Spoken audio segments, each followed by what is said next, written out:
In my last video, I moved on from the cosmological argument towards the Leibnizian cosmological argument. And in this video, I'll be going over objections to the Leibnizian argument, along with my responses to those objections. So, without further ado, let's get into it. Objection 1.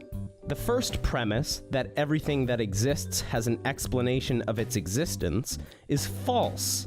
Brute facts do exist, such as 2 + 2 = 4, and Daniel Hurd is Daniel Hurd. There is no explanation for these facts, they just are true. There are a couple ways one might respond to this, but I'm just gonna cut to the chase and give the response that matters most. This objection, like many philosophical objections, can be cleared up simply by clearly defining what a particular word or phrase means in the argument. In the modern-day Leibnizian argument, and in the version I put forward in my last video, the argument is only concerned with things.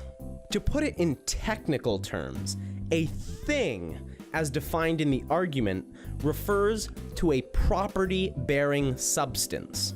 That is, some entity which exists and has properties. Humans, angels, clouds, heaven.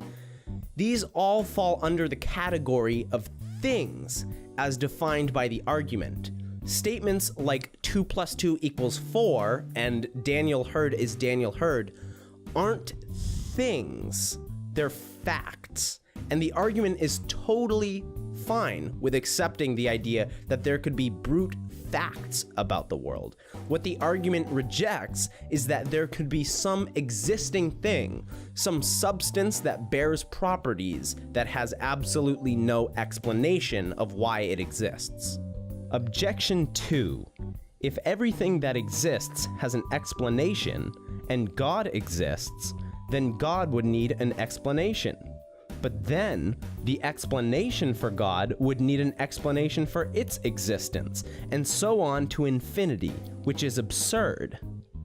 Once again, this is an objection that can be easily cleared up by simply restating what the argument means by the word explanation. An explanation is not the same thing as a cause. An explanation is some reason why a thing exists. It could be the case that the thing depends on some other thing for its existence, in which case it's contingent. Or it could be the case that the thing exists out of a necessity of its own nature. In this case, it would exist necessarily. Once we've properly defined our terms, it's easy to see what God's explanation is. He exists necessarily. It's impossible for God not to have existed. The whole point of the Leibnizian argument is to show that there's something that exists, but that doesn't rely on something else for its existence. I think this objection arises because many people, after seeing both the Kalam and the Leibnizian cosmological arguments, create a sort of meshed together hybrid of the first premises of each argument and come up with a statement like, everything that exists has a cause. But no cosmological argument has ever stated that. Objection 3. Why not just say that the universe is the necessarily existing thing? Why invoke some unknown being as the necessarily existing thing?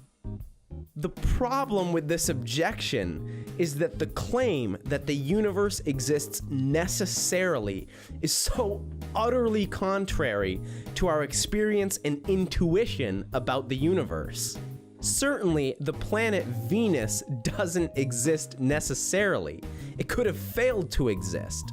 But a universe where Venus exists and a universe where Venus doesn't exist are two different universes. But maybe you say, well, Venus is just a particular arrangement of fundamental particles like quarks, And in this second universe, even if those fundamental quarks don't arrange themselves into Venus, nevertheless, they still exist, just at different places in the universe.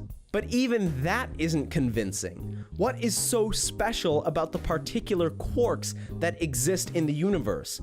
What would make those quarks exist necessarily, other than some other set of quarks?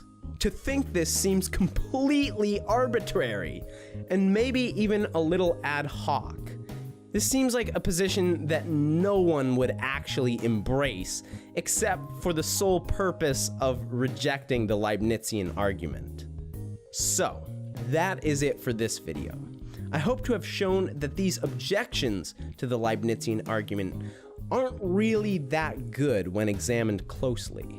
Thank you very much for watching. If you liked the video, then without a doubt, share it with someone you know, and subscribe to keep up with my newest videos. If you feel like I made a mistake in my reasoning, or you feel like you just have something to say, then without a doubt, leave it in the comments.